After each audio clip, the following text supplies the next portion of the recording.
Hello friends, welcome to my YouTube channel Bapan দীপাতে।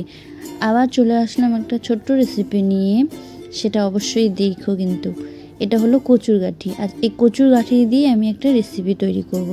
একটি না, দুটি রেসিপি তৈরি হবে। কি কি সেটা তোমাদেরকে বলছি, চলো। এটা হলো কচুর গাঠি। এদিকে আমি নিয়েছি চিংড়ি মাছ। সেই চিংড়ি মাছগুলো ছোটো ছোটো, খুব ভালো খেত সে টেস্ট। এই চিংড়ি মাছ দিয়ে একটু কচুর গাঠি, আর একটা হবে লাউয়ের তরকারি। এই দুটো রেসিপি তৈরি করব। চলো চিংড়ি মাছগুলো বেছে নেওয়া যাক। এদিকে আমি লাউকে ভালোভাবে ধুয়ে কেটে রেখেছি। এদিকে কড়াই বসিয়ে কড়াইয়ের মধ্যে হাফ চিংড়ি নিয়ে ওটার মধ্যে একটু ভেজে নিয়ে হালকা লবণ, হলুদ আর লঙ্কা চিড়ে দিয়ে হালকা জল দিয়েছি। তারপরে সব যেগুলো লাউ ধুয়ে কেটে রেখেছি সেগুলো এখন দিয়ে দেব। দিয়ে এটাকে ভালোভাবে ঘন্টার মতন বানাবো। এর মধ্যে পড়বে হলো স্বাদ অনুযায়ী লবণ দিয়ে ফেলেছি, তারপরে 1 চামচ হলুদ গুঁড়ো দিয়ে হালকা জল দিয়ে আবার ঢেকে দেব।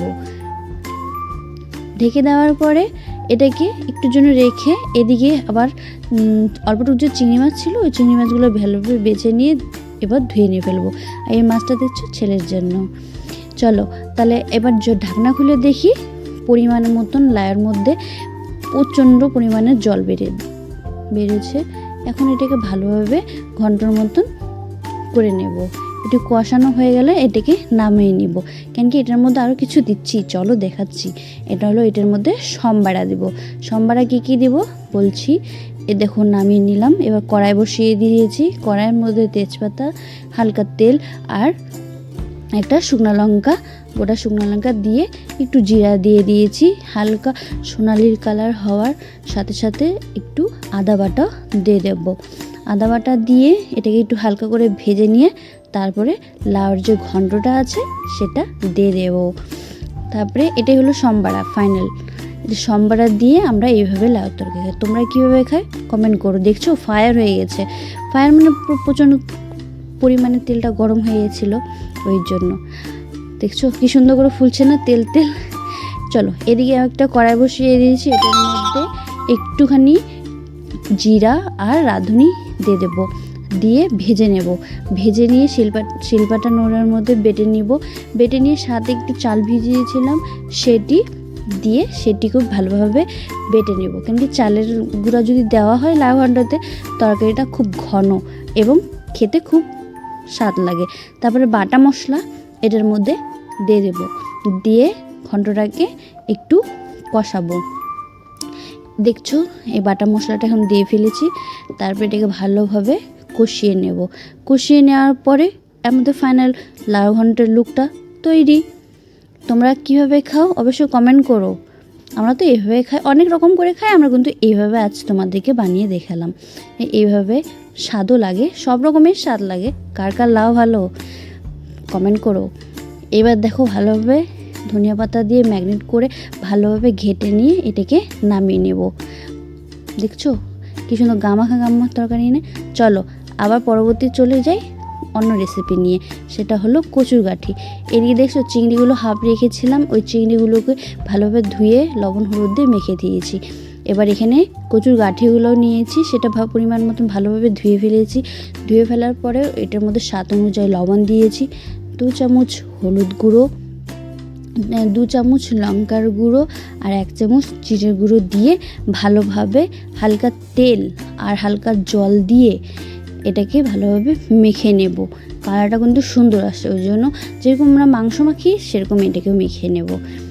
কেন তোমরা কীভাবে খাও অবশ্যই কমেন্ট করো। আমরা তো এইভাবে খাই, সব রকমই বানানো যায়, কিন্তু তোমাদেরকে বানিয়ে দেখিয়েছি। বানিয়ে খাও, খুব ভালো লাগবে।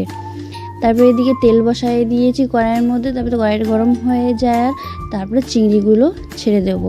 এক এক করে সব চিংড়িগুলো এভাবে ভেজে নেব, ভেজে নামিয়ে নেব। দেখছো উফ বাহ, চিংড়ি খেতে কার পছন্দ। তারপরে এদিকে আবার ওই তেলের মধ্যেই একটুখানি তেজপাতা দিয়ে একটুখানি জিরা দিয়ে ওটাকে হালকা ভেজে নিচ্ছি। সাথে একটু আদা কুচি করে দিয়েছি।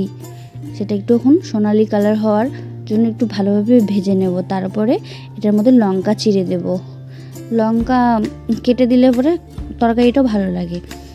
হালকা ভাজতে ভাজতে এটার মধ্যে একটু সামান্য নুন দিলাম, কেন কি নুন না, এটার মধ্যে চিনি দিলাম, সরি।